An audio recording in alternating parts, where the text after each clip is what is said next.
17 நாள் பயணமாக முதலமைச்சர் ஸ்டாலின் அமெரிக்காவுக்கு புறப்பட்ட போது எவ்வளவு முதலீடுகளை ஈர்த்து வருவார் என்கிற எதிர்பார்ப்புகள் எகிரி இருந்தன. செப்டம்பர் 14ஆம் தேதி அவர் சென்னை திரும்பியது 7000 கோடிக்கு மேல் முதலீடுகள் ஈர்க்கப்பட்டிருப்பதாகவும் ஆயிரக்கணக்கானோருக்கு வேலை வாய்ப்பு உருவாகும் என்றும் அறிவிக்கப்பட்டது. ஆனால் எந்தெந்த நிறுவனங்கள் தமிழ்நாட்டில் கால்பதிக்க போகின்றன என்பது தெரியுமா? 17 நாள் பயணத்தில் மொத்தம் 18 நிறுவனங்களுடன் பேச்சுவார்த்தை நடத்தி 7616 கோடி ரூபாய் மதிப்பில் 19 ஒப்பந்தங்கள் போடப்பட்டன.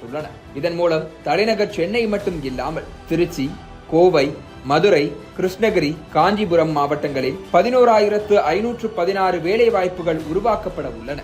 இதில் 2000 கோடி ரூபாயை ஜபில் என்கிற நிறுவனம் மட்டும் முதலீடு செய்ய இருக்கிறது. ஃபார்ச்சூன் 500 இடம்பெற்றிருக்கும் ஜபில் நிறுவனம் எலக்ட்ரானிக் பொருட்களை தயாரிப்பதில் கொடிகட்டி பறக்கிறது. இந்த நிறுவனம் திருச்சியில் 2000 கோடி ரூபாய் மதிப்பில் தனது கிளையை தொடங்க முடிவு செய்திருக்கிறது. இதன் மூலம் 5000 புதிய வேலை வாய்ப்புகள் உருவாக்கப்படும் என எதிர்பார்க்கப்படுகிறது. இதுபோக காஞ்சிபுரத்தில் இயங்கி வரும் ராக்வெல் ஆட்டோமேஷன் நிறுவனம் 666 கோடி ரூபாயை கூடுதலாக முதலீடு செய்து தனது நிறுவனத்தை விரிவாக்க ஒப்பந்தமிட்டுள்ளது.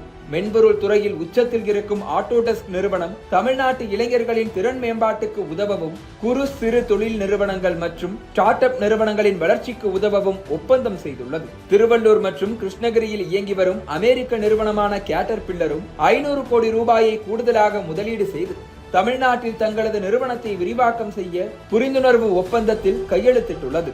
இதுபோக போர்டு நிறுவனத்துடன் முதலமைச்சர் ஸ்டாலின் நடத்திய பேச்சுவார்த்தையின் விளைவாக மறைமலை நகரில் உள்ள அந்நிறுவனத்தின் உற்பத்தி ஆலையில் கார் உற்பத்தி மீண்டும் தொடங்க இருக்கிறது. இதன் மூலம் 2500 முதல் 3000 பேருக்கு வேலை வாய்ப்பு கிடைக்கும். 1999ஆம் ஆண்டு அப்போதைய முதலமைச்சர் கலைஞர் கருணாநிதியின் முயற்சியால் 1700 கோடி ரூபாய் முதலீட்டில் மறைமலை நகரில் போர்டு ஆலை திறக்கப்பட்டது. 2009இல் மீண்டும் முதலமைச்சர் கலைஞர் கருணாநிதியின் முயற்சியால் கூடுதல் 1500 கோடி ரூபாய் முதலீடு செய்து நிறுவனத்தை விரிவாக்கம் செய்ய புரிந்துணர்வு ஒப்பந்தம் கையெழுத்தானது.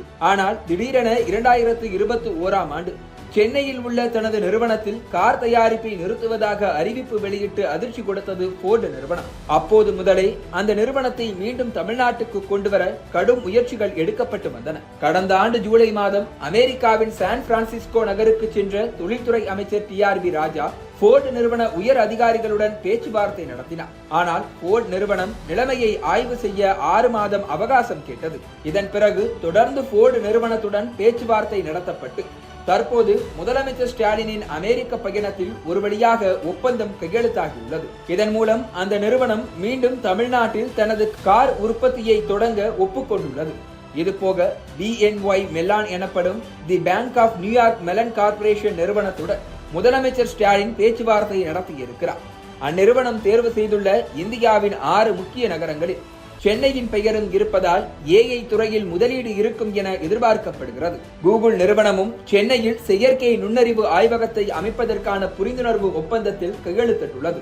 இதன் மூலம் குறு சிறு நிறுவனங்களின் வளர்ச்சிக்கு உதவுவதோடு நான் முதல்வன் திட்டத்தின் கீழ் மாணவர்களுக்கு செயற்கை நுண்ணறிவு பயிற்சி அளிக்கவும் முடிவு செய்யப்பட்டுள்ளது. அமெரிக்க பயணத்தின் போது கையெழுத்தான இந்த ஒப்பந்தங்கள் குறித்து பேசிய தொழில்துறை அமைச்சர் TRB ராஜா, சீனாவை விட்டு வெளியேறும் நிறுவனங்கள் தங்கள் நிறுவனத்தை தொடங்க அடுத்த இலக்காக தமிழ்நாட்டை தேர்வு செய்ய வேண்டும் என்ற இலக்கோடு பயணித்து வருவதாகவும் அது ஏற்கனவே கைகூடி வந்துவிட்டதாகவும் கூறியிருக்கிறார்.